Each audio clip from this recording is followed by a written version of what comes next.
Bonjour à tous et bienvenue dans cette nouvelle vidéo. Alors aujourd'hui, je vais vous apprendre à réaliser une recette de pâte à pizza esprit napolitain avec nos mains. Alors je dis toujours esprit napolitain car la vraie pâte napolitaine a un process bien particulier. C'est un empattement qui ne verra pas le réfrigérateur.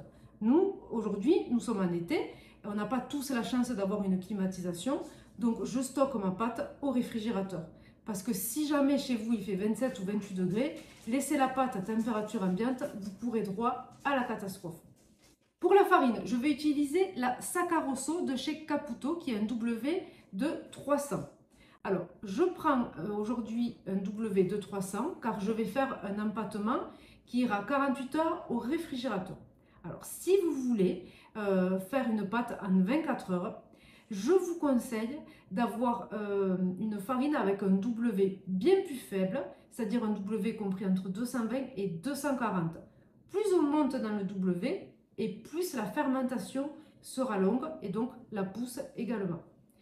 Donc je vais utiliser pour 3 pâtons 460 g de farine.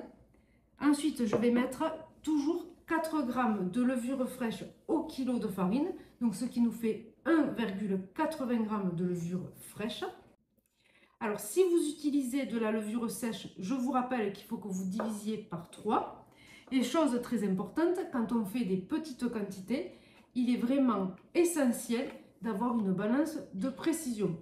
Je vous rappelle qu'en description, vous avez tous les liens pour retrouver donc tous les outils indispensables pour réaliser votre pâte à pizza. Et ensuite, je vais mettre 2% de sel fin, ce qui va nous faire 9,20 g.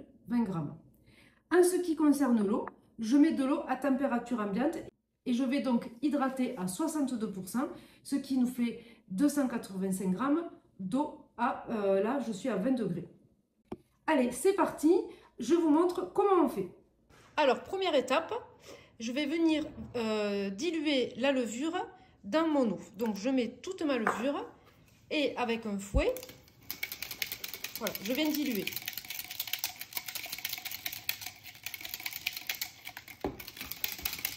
Maintenant que ma levure est diluée, je vais la verser dans mon saladier. Et là, je vais y ajouter toute la farine. Je vais venir mélanger délicatement. Alors, je commence à la spatule. Et après, on va pétrir, bien sûr, avec les mains. Vous êtes vraiment très nombreux à me demander la recette d'une biga. Je vous promets que je vais la faire. Mais avant de faire des bigas, il faut quand même savoir faire un empattement direct. Mais si un jour vous faites une biga, et quand on fait la biga, bon, en général, on la mélange avec les mains, mais la biga, ça ressemble un peu à ça. En fait, c'est un pourcentage d'eau qu'on met avec la farine, on met la levure, on fait des petits filaments comme ça, après on recouvre d'un film étirable et on va la laisser pousser suivant la température, ça fait à peu près entre 16 et 17 heures, on peut pousser jusqu'à 19 heures, suivant la température à laquelle on la laisse. Et après, ce pré-ferment, en fait, on va venir l'ajouter dans une deuxième phase avec donc de la farine, avec le reste de la farine et de l'eau. Enfin, je vous parle de ça, mais bon, on y viendra plus tard. Donc voilà, ma farine, en fait, a bien absorbé l'eau. Donc, je commence à pétrir avec ma main. Enfin, on peut y aller avec les deux mains, hein.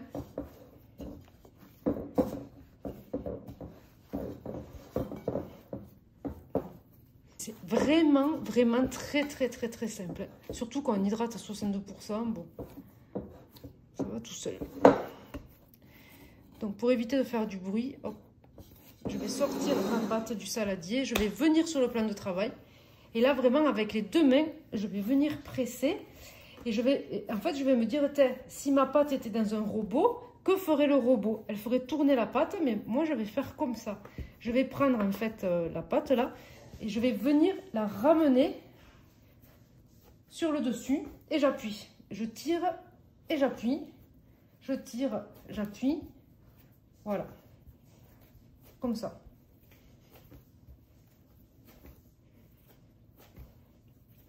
Alors ça, on va le faire à peu près 2 minutes.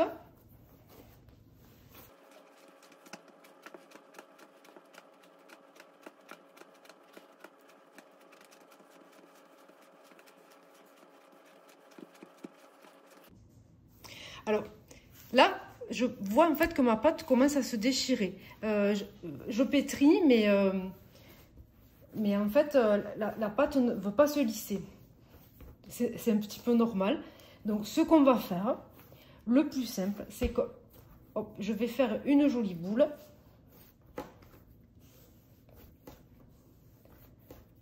Voilà, et on va la laisser se reposer 15 minutes. Et pendant ce repos, en fait, la pâte va se détendre, la farine va bien absorber l'eau que contient donc la pâte. Et après, on va revenir, on va pouvoir la retravailler plus facilement. On va y ajouter le sel. Si on voit que la pâte a encore du mal à se lisser, on va refaire un repos de 15 minutes. Et après, la pâte sera finie. C'est pas bien compliqué. Alors, on pourrait très bien mettre soit le couvercle comme ça et la laisser reposer 15 minutes. Sauf que moi, mon assiette, ben, elle n'est pas plate à 100%. Donc, comme à chaque fois, moi, je préfère vraiment filmer pour que ce soit le plus hermétique possible. Je veux vraiment pas que ma pâte prenne l'air, surtout pendant une phase de repos. Donc là, je mets bien le film. Voilà, et là, je suis sûre que l'air ne va pas passer. Donc, repos 15 minutes et vous verrez, dans 15 minutes, la pâte sera donc toute lisse. Alors, une question qui revient souvent, quand je vous parle de pourcentage d'hydratation, je pars toujours sur le poids de la farine. Donc, si je pars sur 1 kg de farine et que j'hydrate à 62%, cela fait donc 620 g d'eau. Si j'hydrate à 58%, ça fera 580 g d'eau. Si par exemple vous avez 550 g de farine pour 60% d'hydratation et vous ne savez pas le calculer, bien vous faites 550 g de farine fois 0,60 et ça va vous donner le résultat de l'eau qu'il faut que vous mettiez dans votre pâte. C'est pas compliqué. Si ça fait 632 g, vous hydratez à 58%, c'est 632 fois 0,58. Ce résultat, c'est votre hydratation. Pour ce qui est du sel, donc si je mets 2,5%, donc là, ça sera un petit peu plus différent, c'est 550 fois 0,025. Je rajoute un 0 parce qu'on est en dessous des 10%. Et si c'est pour la levure, donc moi je mets toujours 4 grammes au kilo de farine, donc ça sera 550 fois 0,004. Et là, le résultat sera donc le poids de levure que vous devez mettre dans votre recette. Donc c'est juste des maths, c'est pas compliqué, c'est du niveau primaire. Alors, on va voir comment est notre pâte. Alors, on peut voir qu'elle s'est bien lissée. C'est parfait. On va venir y mettre maintenant le sel. Alors, je verse tout le sel. Voilà. Et comme tout à l'heure, je prends en fait l'extérieur, je remonte sur le dessus.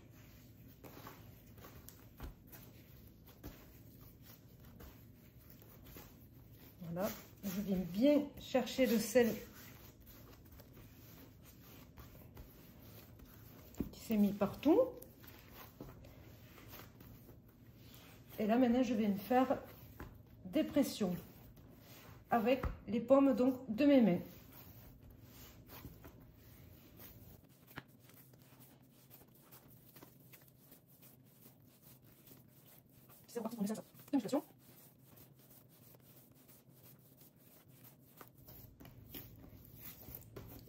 Voilà, là je sens que j'ai plus de sel en fait au niveau de... en fait, si le sel n'est pas bien absorbé, vous allez le sentir en fait dans vos mains. dès que vous sentez en fait que la pâte est redevenue toute lisse, que vous ne sentez plus un seul grain de sel, on refait le même principe que tout à l'heure, c'est-à-dire on prend la pâte, on monte sur le dessus. Ça va former une boule.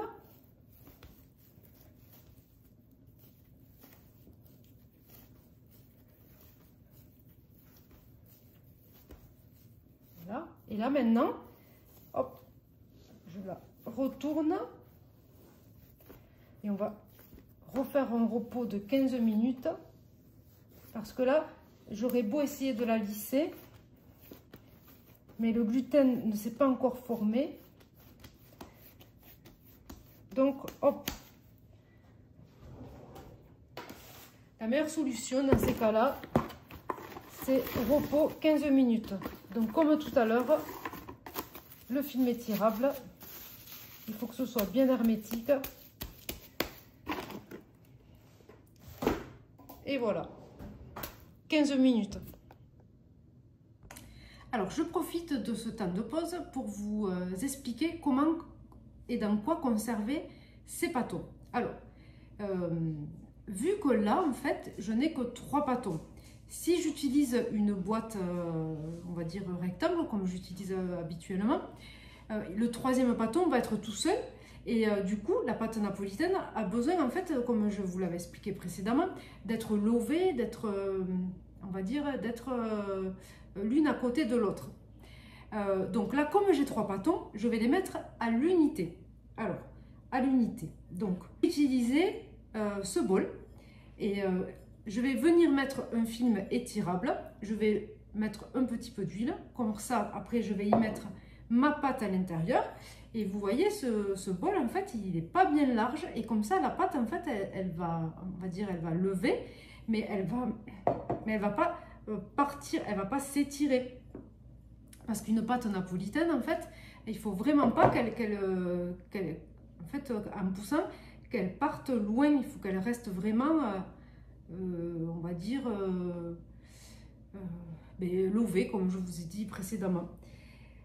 C'est bien plus facile d'étaler une pâte à pizza quand elle a été vraiment l'une à côté de l'autre. C'est pour ça que dans les grands bacs de pâte à pizza qu'on utilise, nous les professionnels, en napolitaine, ils les mettent soit par 3 ou par 4 même. Et la pâte, quand elle pousse, on voit vraiment que ça fait un carré, ça fait plus rond, ça fait vraiment carré. Alors qu'en pizza classique, on les met plus par 2. Et là, par contre, la pâte, en fait, en poussant, en fait, elle va faire un joli dôme et elle va rester bien ronde. Ce n'est pas pareil, ce n'est pas la même méthode, c'est vraiment 2 choses différentes. Quand je fais 3 pâtons, je préfère les mettre vraiment dans des contenants seuls et pas donc dans une boîte hermétique, enfin on va dire les boîtes rectangles, parce que le dernier pâton, il va se retrouver tout seul. Et donc, lui, il va partir dans tous les sens. Et donc, c'est comme si il fallait le jeter. Donc, c'est pas la peine. Allez, ça fait donc 15 minutes qu'on a fait notre pâte. Donc, on va voir comment elle est. Comment la pâte réagit après ce temps de repos. Mais, comme en fait, elle n'était pas lisse correctement, on va refaire là par contre un joli rabat pour bien qu'elle se détende. Voilà, voilà, parfait. Et vous allez vous dire, elle est vraiment pénible celle-là avec ses quarts d'heure de repos, mais je suis désolée. On va remettre le film pour que ce soit hermétique. Et là, cette fois-ci, allez, je vais pas vous embêter avec 15 minutes de repos, mais on va la laisser se reposer bien 10 minutes pour qu'elle soit vraiment toute lisse. Et là maintenant, et là après on fera donc nos pâtons. Voilà, donc là la pâte elle est au repos, c'est le dernier repos de 10 minutes après notre rabat. Juste après, on est censé bouler, mais cette fois-ci, j'ai décidé de ne pas vous montrer comment bouler puisque je voulais faire une vidéo plus courte. Alors, je vous invite à aller visionner la recette de la pâte à pizza avec injonction où je montre parfaitement comment bouler ces pâtons de pizza et je montre même les erreurs à ne pas faire pour réussir le boulage de ces pâtons. Si vous avez des questions, n'hésitez pas, j'y répondrai toujours volontiers et je vous dis à très bientôt dans une prochaine vidéo.